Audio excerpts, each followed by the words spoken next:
Hello everyone, welcome to free education. इस video में discuss करेंगे 24 सितंबर शिफ्ट 3 का paper solution SSC CGL 2024 tier 1 की सीरीज का ये वीडियो नंबर 30 होने वाला है। पहला क्वेश्चन है, बोला कि रामू ने एक ही टाइम पर 8% की सिंपल रेट ऑफ इंटरेस्ट पर समान दर पर राजू को 3000 रुपये और रवि को एक कुछ निश्चित अमाउंट दिया। देखो अपने पास दो लोग हैं, एक तो कौन है, रामू को पैसा दिया है इसने, और एक राजू को दिया है।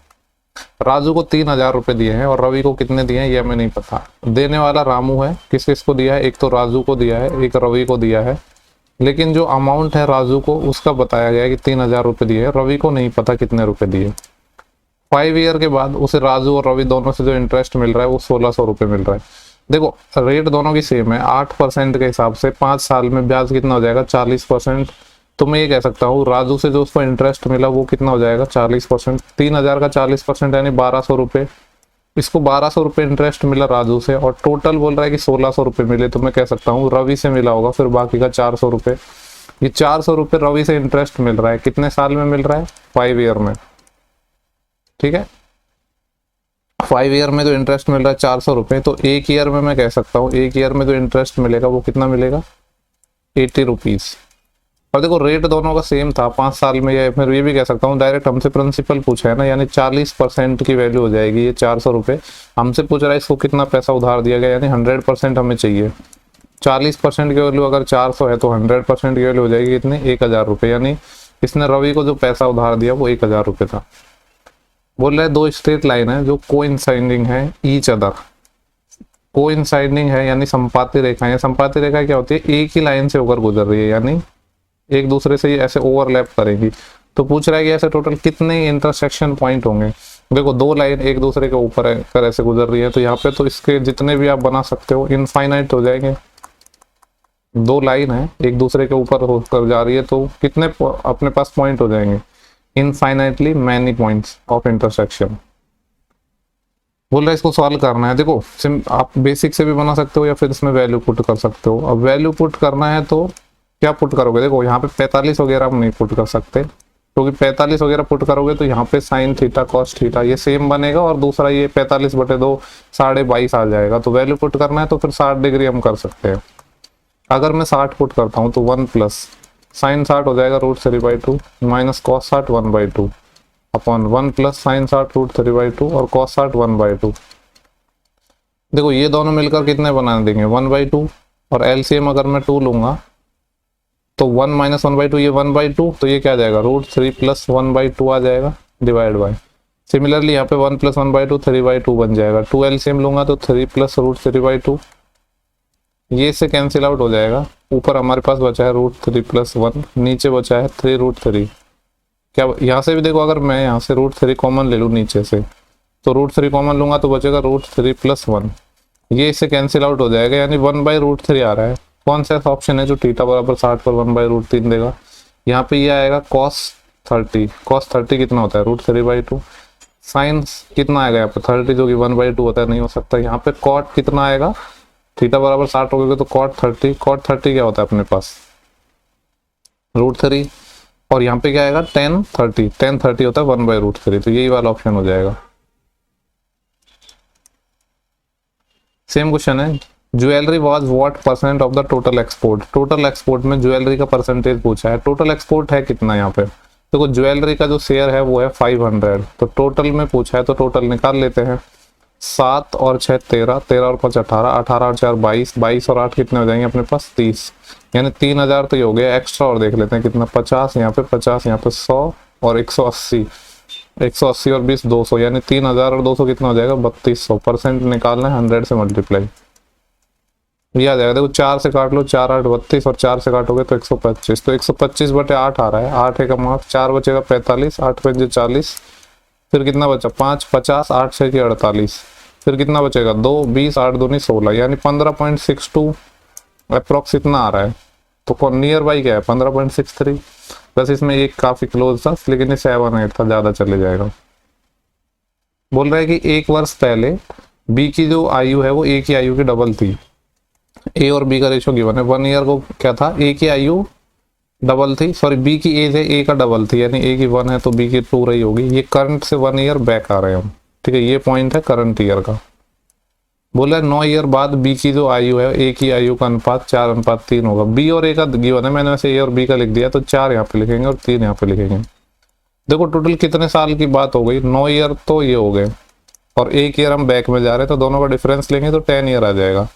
क्रॉस मल्टीप्लाई कर दो, वही क्रॉस प्रोडक्ट मेथड, ये आ जाएगा 4 और ये आ जाएगा 6। 4 और 6 का डिफरेंस 2, 2 यूनिट की वैल्यू कितनी आ जाएगी, 3 गुणा 10 माइनस 4 गुणा 10, तो 10 कॉमन आ जाएगा, 4 माइनस 3 1, यानी 1 यूनिट की वैल्यू 5 ईयर आ गई।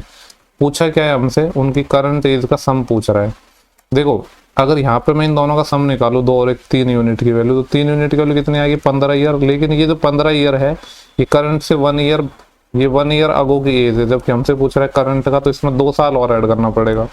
तो 15 और 2 कितना हो जाएगा, 17 ईयर, क्योंकि ये क्या था, 2 ईयर बैक की एज थी। दोनों को 1-1 साल जोड़ेंगे तो 2 और जुड़ जाएगा। ये सेम सवाल हिंदी में था, ये नेक्स्ट स्लाइड में डाल दिया गलती से। बोला find the gain percentage given that Aditya sold her scooter rupees this for gaining 1/6 of the selling price. Same सवाल सेम वैल्यू के साथ कितनी बार आ गया, बस इसमें क्या कर देते हैं, ये सेलिंग प्राइस चेंज कर देते हैं। देखो 1/6 का प्रॉफिट हो रहा है सेलिंग प्राइस पर, यानी अगर एसपी अपना 6 है तो इस पे 1 का प्रॉफिट है, तो मैं कह सकता हूँ सीपी कितना आएगा, 6 माइनस 1 5। और चूंकि एक्चुअली में जो प्रॉफिट परसेंटेज है वो सीपी पर निकलता है, 1 का प्रॉफिट है 5 पर, और 1/5 कितना हो जाएगा 20%, तो 20% का प्रॉफिट है। सेम डाटा के साथ बहुत ज्यादा रिपीट हो चुका है ये सवाल। बोला गया the total expenditure is this then the find the central angle of representing drawing. Drawing को रिप्रेजेंट करने वाला सेंट्रल एंगल बताना है। यहाँ पे ड्राइंग का है 19%, टोटल ये 100% है, इसकी वैल्यू 360 होगी, तो मैं कह सकता हूँ 1% की वैल्यू क्या होगी 3.6। हमें चाहिए 19% की, तो 19 से मल्टीप्लाई कर देते हैं, ये हो जाएगा 19 57, और 19 पंजे 95, और 19 6 114, यानी 11.4, और 57 और 1 58, 58 और 10 68, 68.4 डिग्री हो जाएगा ये।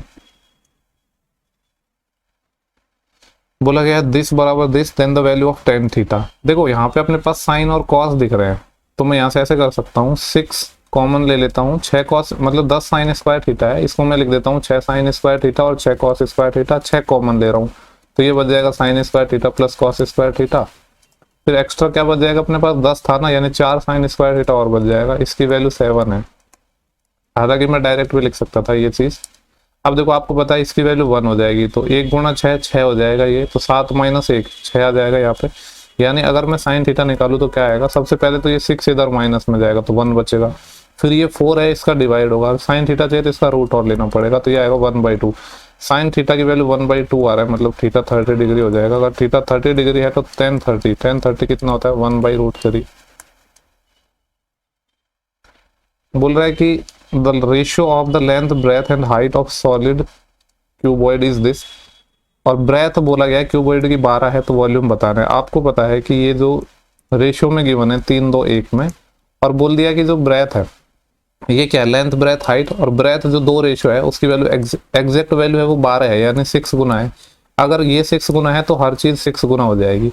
हमसे पूछ रहा है volume of cuboid. Volume of cuboid क्या होता है, LBH, length breadth into height, तो तीनों का मल्टीप्लिकेशन करना है। देखो ये 1 रेशियो की वैल्यू 6 है, तो 3 की वैल्यू हो जाएगी 18, 2 की वैल्यू हो जाएगी 12, और 1 की वैल्यू हो जाएगी 6।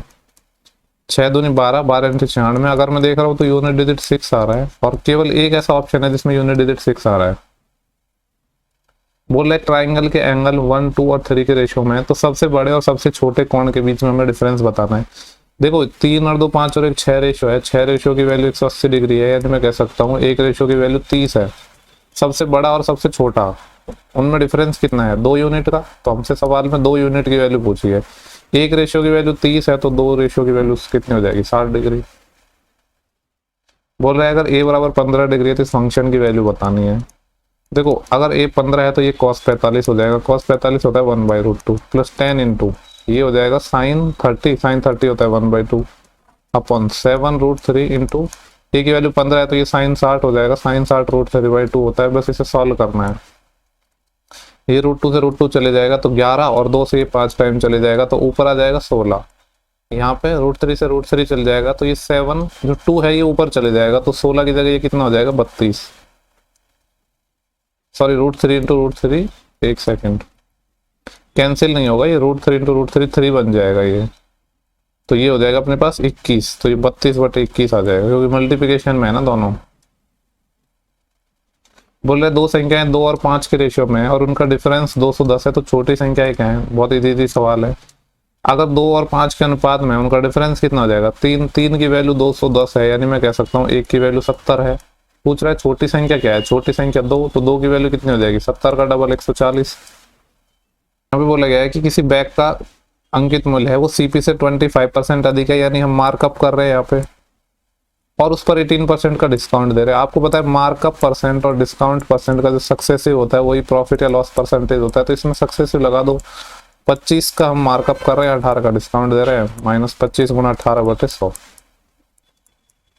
25 - 18 ये हो जाएगा 7, -25 × 100 ये और ये आ जाएगा 18/4, जिसको मैं 9/2 यानी 4.5। 7 - 4.5 तो कितना आ जाएगा, ये 2.5% का यहाँ पे प्रॉफिट हो रहा है। ठीक है, प्रॉफिट परसेंटेज आ जाएगा 2.5।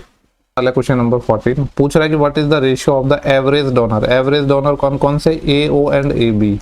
ए, ओ एंड ए बी। 9 और 8 17, 17 और 7 24 यानी 240, लेकिन एवरेज निकालना था 3 से डिवाइड। इसका रेशियो निकालना है to the blood group of B. B है 120, ये आ जाएगा 12 दूनी 24, 3 इधर मल्टीप्लाई में चले जाएगा, 2:3 हो जाएगा। पहले पाइप एक टंकी को 4 आवर में भर सकता है, जबकि पाइप बी 5 आवर में और पाइप सी खाली कर रहा है उसको 3 आवर में। 4 आवर, 5 आवर एंड 3 आवर ये खाली करने वाला है पाइप सी। एलसीएम आ जाएगा 60, 4 से 15 टाइम, 5 से 12 और ये आ जाएगा -20। बोले तीनों पाइपों को अगर एक साथ खोल दे तो मिनट में टाइम कितना लगेगा। टोटल 60 था, एफिशिएंसी 15 12 27 भरेगा और 20 खाली करेगा, तो 27 - 20 यानी 7 यूनिट भर पाएगा। ये तो आया है आवर में, लेकिन सवाल में मिनट में पूछा है, तो 60 से और मल्टीप्लाई यानी 3600/7 हमें करना है। 7 पंजे 35 यानी 500 कुछ आंसर आएगा। 500 वाली लाइन में एक ही ऑप्शन था, तो कैलकुलेशन की नीड नहीं थी खुद से करने की। नेक्स्ट सवाल है find the average of the marks obtain by the class in the examination. देखो यहाँ पे क्या गिवन है, the number of student class who have answered correctly, incorrectly और not attempt in each question in an examination shown in the table below. The marks of each questions are also listed. There is no negative marking और partial marking. कोई भी negative marking या partial marking नहीं है, तो हमें class का average बताना है। देखो क्वेश्चन नंबर 1 है, उसके लिए 1 मार्क्स मिलता है। 20 सही आंसर किए हैं, 10 गलत किए और 10 नॉट अटेम्प्ट। तो सबसे पहले तो मैं ये देख लेता हूँ कि क्लास के टोटल जो मार्क्स कितने आए हैं, क्लास के टोटल मार्क्स। ठीक है, तो टोटल मार्क्स कैसे निकलेंगे, इन्होंने 20 सही जवाब दिए और एक क्वेश्चन उसका एक क्वेश्चन का 1 मार्क्स है, तो 20 × 1 मतलब ये जो है ये क्या है, ये स्टूडेंट है, ये है क्वेश्चन नंबर और ये स्टूडेंट की संख्या है।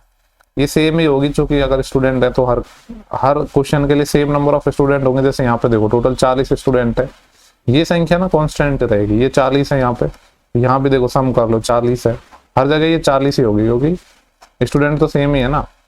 तो 20 स्टूडेंट ने सही आंसर किया है और उसका 1 मार्क्स मिलता है, तो 20 मार्क्स तो यहाँ से मिले, प्लस 15 स्टूडेंट सही करते हैं और एक क्वेश्चन का 2 मार्क्स है, तो 30 मार्क्स यहाँ से मिले। देन इसके बाद 20 स्टूडेंट सही करते हैं और एक क्वेश्चन का 5 मार्क्स है, तो 100 यहाँ से मिले, प्लस 12 क्वेश्चन करते हैं और एक क्वेश्चन का 10 मार्क्स है, तो 120 मिले। तो ये टोटल कितना हो गया, 12 10 22 और 3 25 और 2 27, 270 मार्क्स। 270 मार्क्स मिले और स्टूडेंट कितने हैं 40। ये हर जगह 40 मत कर देना, कहीं 160 मत कर देना, स्टूडेंट तो 40 ही है ना। टोटल स्टूडेंट है अपने पास 40, तो 0 से 0, 4 6 की 24, फिर बचेगा कितना 3/4, 3/4 75% होता है यानी 6.75। सेम क्वेश्चन यहाँ पे हिंदी में अवेलेबल है। बोल रहा है कि a + b = c है, देन हमें वैल्यू बतानी है इस फंक्शन की। देखो इसको मैं ऐसे लिख दूं, a + b - c = 0। अब आपने प्रॉपर्टी पढ़ी है, प्लस में तो पढ़ी होगी ना, a + b + c = 0 है, तो क्या होता है, देखो मैं थोड़ी देर के लिए इसको प्लस कर रहा हूँ, तो आपने पढ़ा होगा a³ + b³ + c³ बराबर होता है 3abc। 2 कंडीशन होती हैं इसकी, या तो ये बराबर 0 हो जाए या फिर a = b = c हो जाए। अब यहाँ पे c की जगह इन्होंने +c ना देके -c कर दिया। ठीक है, अगर यहाँ -c कर दिया तो c की जगह माइनस लगा दो, यहाँ भी माइनस लगाओगे तो ये -3abc आ जाएगा। तो इस फंक्शन की वैल्यू कितनी हो जाएगी यहाँ पे, -3abc और ये +3abc। तो आंसर क्या आ जाएगा, आंसर इज 0। सवाल है the income of person is this and the expenditure is this. Next year उसकी इनकम इंक्रीज हुई है 24%, लेकिन एक्सपेंडिचर डिक्रीज हुआ है 10%। तो हमसे पूछा गया कि percentage of saving increase decrease बताना है, बेसिकली इंक्रीज ही हुआ है। देखो सबसे बेस्ट तरीका है कि हम यहाँ पे रेशियो ले लेते हैं, आपको पता है, क्योंकि डाटा से करोगे ना थोड़ा डिफिकल्ट हो जाएगा। इन दोनों का रेशियो ले रहा हूँ मैं, तो आपको पता है 2 0 से 2 0 कैंसिल हो जाएगा, फिर ये 165 है और 120 है, तो 5 से तो कट ही रहा है, लेकिन उसके साथ 3 से भी कट जाएगा, यानी 15 से कट जाएगा। ये 15 × 120 और ये 15 से 165 11 टाइम, यानी इनकम अगर 11 है, एक्सपेंडिचर 8 है, तो मैं कह सकता हूँ इसकी जो सेविंग है वो कितनी रही होगी, 3 यूनिट। अभी क्या बोला गया है सवाल में कि इनकम इंक्रीज हो गई है, कितनी इंक्रीज हो गई है, इसका 24%। 11 का 24% कितना होगा, 11 × 24/100, 24 जाएंगे 240 और 24 264/100, यानी 2.64। 2.64 सिर्फ हम बढ़े या घटे हुए डाटा पर काम कर रहे हैं। इंक्रीज होगा इनकम 2.64। जबकि बोला गया है कि एक्सपेंडिचर डिक्रीज हुआ है 8 का 10%, यानी 0.8 डिक्रीज हुआ है। डिक्रीज हुआ है तो माइनस में लिखेंगे। तो देखो सेविंग कितनी आएगी, यहाँ पे हो सकता है काफी लोग गड़बड़ कर दे। सेविंग कैसे निकालोगे आप, इनकम में से माइनस करोगे एक्सपेंडिचर को, चूंकि एक्सपेंडिचर ऑलरेडी माइनस में, तो ये प्लस में हो जाएगा। तो 2.64 में 0.8 और ऐड करेंगे तो ये हो जाएगा कितना, 3.44, इतना ही आएगा ना, ये 3.44 हो जाएगा। ठीक है, ये निकालना थोड़ा सा इंपॉर्टेंट था। हमें देखना है परसेंटेज चेंज कितना हुआ है, ये है अपनी सेविंग। परसेंटेज चेंज हुआ है 3.44 का। बेस रेशियो क्या था, 3 मल्टीप्लाई बाई 100। जब 100 से मल्टीप्लाई करोगे तो इसका पॉइंट हट जाएगा, यानी 344/3 करना है हमें। 3 एकम 3, फिर 3 एकम 3, एक बचेगा 14, तो ये हो जाएगा 3 चौके 12। फिर वापस कितना बचा, 1 10 3 3 9, यानी 114.3 आएगा। नियर बाई ऑप्शन जो मुझे दिख रहा है वो 115 ही दिख रहा है।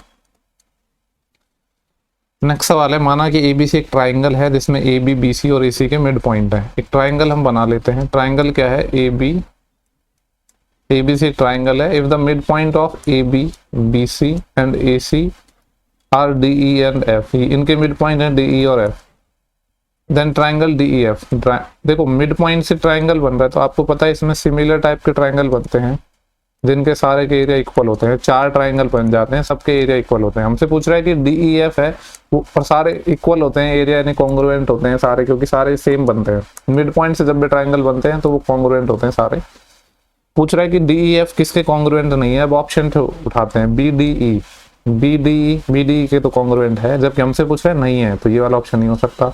ई सी एफ के भी कॉन्ग्रुएंट है, ये भी नहीं हो सकता। ए डी एफ इसके भी कॉन्ग्रुएंट है, ये भी नहीं हो सकता। ए बी सी, यानी पूछ रहा है कंप्लीट के कॉन्ग्रुएंट नहीं होता है, ये आपस में कॉन्ग्रुएंट होते हैं। सिमिलर जरूर होगा जाएगा, ये सिमिलर हो जाएगा लेकिन कॉन्ग्रुएंट नहीं होंगे, तो आ जाएगा ट्राइंगल एबीसी के कॉन्ग्रुएंट नहीं है। बोला गया है कि अगर ये 3 से डिविजिबल है तो पी का मैक्सिमम मान, देखो 3 से डिविजिबल है तो सम ऑफ डिजिट 3 से डिविजिबल होना चाहिए। 3 तो ऑलरेडी डिविजिबल होता है इसके अंदर, 3 हट जाएगा, 6 भी हट जाएगा, बचा कितना, 4 और 5 9, ये भी हट जाएगा, सिर्फ पी बचा है। पी को 3 से डिविजिबल होना है, पी की मैक्सिमम वैल्यू आप क्या ले सकते हो, 9। बोल रहा है कि एक ट्राइंगल है अपने पास ए बी सी, जिसमें ए बी की वैल्यू 6 है, बी सी की वैल्यू 9 है और ए सी की वैल्यू 12 है। आप देख रहे हो 3 दूनी 6, 3 3 9 और 3 चौक 12, नहीं राइट एंगल ट्राइंगल तो नहीं है ये। एक ट्राइंगल हमने बनाया जिसका नाम है ए बी सी, जिसमें बोल रहा है ए बी की वैल्यू 6 है, बी सी की वैल्यू 9 है और ए सी की वैल्यू 12 है। बोल रहा है ए डी है एंगल बी ए सी का बाइसेक्टर है, इसका एंगल बाइसेक्टर बना दिया हमने, ये एंगल बाइसेक्टर है, ठीक है, और ये है पॉइंट डी, जहां डी बी सी को, डी है बी सी पर एक पॉइंट हो गया, तो डी सी का मान हमें बताना है। देखो एक चीज आपको पता है कि जो एंगल बाइसेक्टर होता है, ए डी क्या है यहाँ पे एंगल बाइसेक्टर, ये करस्पॉन्डिंग साइड इसके, ये जो साइड जिस साइड पर ये मिल रहा है बी सी पर, तो यहाँ पे बी डी और डी सी का रेशो ये बराबर होता है ए बी और ए सी का रेशो। ये एंगल बाइसेक्टर थ्योरम है। तो हमें पता है कि ए बी है अपने पास कितना 6 और ए सी है 12, यानी ये जो रेशो हो गया ये हो जाएगा 1/2, ये 1/2 है। और आपको ये भी पता है कि बी डी और डी सी टोटल मिला के कितना है, यानी ये जो रेशो है ये 1/2 आ गया मेरे पास। टोटल 2 और एक 3 रेशो की वैल्यू 9 है यहाँ पे, 3 रेशियो की वैल्यू 9 है तो 1 रेशियो की वैल्यू 3 हो जाएगी। हमसे पूछ रहा है what is the length of DC, DC बताना है, यानी ये वाला रेशियो बताना है, यानी 2 रेशियो, 1 रेशियो की वैल्यू 3 है तो 2 रेशियो की वैल्यू कितनी हो जाएगी 6, तो 6 सेंटीमीटर इसका सही आंसर हो जाएगा। एंगल बाइसेक्टर थ्योरम लगाइए बस हमने। बोल रहा है कि which composite number can divide the sum of the first 12 natural number. सबसे पहले तो पहले 12 नेचुरल नंबर का सम पता होना चाहिए। फर्स्ट n नेचुरल नंबर का सम होता है n, n प्लस 1/2, तो 12 नंबर का हो जाएगा 12, 12 प्लस 1 13/2, 2 से 6 टाइम कट जाएगा यानी 78। अब हमसे पूछ रहा है कि कौन सा ऐसा कंपोजिट नंबर है जो डिवाइड करता है इनके सम को। कंपोजिट नंबर क्या होता है? कंपोजिट नंबर होता है एक ऐसा नंबर जिसके मोर देन 2 फैक्टर हो, number having more than 2 factor, more than 2 factor. इसमें खुद भी इंक्लूड होगा, इंक्लूडिंग इटसेल्फ, ठीक है, खुद को मिला के 2 से ज्यादा फैक्टर होने चाहिए। जैसे भी हो सकता है, नहीं 12 से डिवाइड नहीं होगा ना, लेकिन डिवाइड भी होना चाहिए। तो अगर आपको कंपोजिट नंबर भी नहीं पता है तो डायरेक्ट डिविजिबल भी देख सकते हैं। 12 से डिविजिबल नहीं था, ना 4 से है, ना 8 से है, 6 से ही है। और 6 क्या है? कंपोजिट नंबर है। क्यों? क्योंकि इसका फैक्टर 1 होता है, इसका 2 भी होता है, 3 भी होता है, मोर देन 2 फैक्टर है, ठीक है। नेक्स्ट सवाल पे चलते हैं। 2 कंसेंट्रिक सर्कल है अपने पास, कंसेंट्रिक सर्कल है तो 2 सर्कल बना लेते हैं। आगे क्या बोला है? The length of chord formed by this line, एक लाइन है जो कट करती है कंसेंट्रिक सर्कल को। The length of chord formed by this line on the circle is 6 centimetre and 18 centimetre. एक कोई लाइन है जो इन दोनों सर्कल को काट रही है, ठीक है। इस पर जो कॉर्ड बन रही है उनकी लेंथ हमसे बोला गया है कि 6 सेंटीमीटर और 18 सेंटीमीटर है।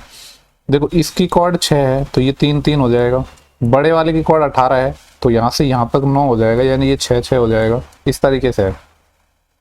पूछा क्या है? हमसे पूछ रहा है दोनों सर्कल के रेडियस में डिफरेंस बताना है। देखो ये सेंटर हो गया, यहाँ से मैंने इसको मिलाया और यहाँ से इसको मिलाया।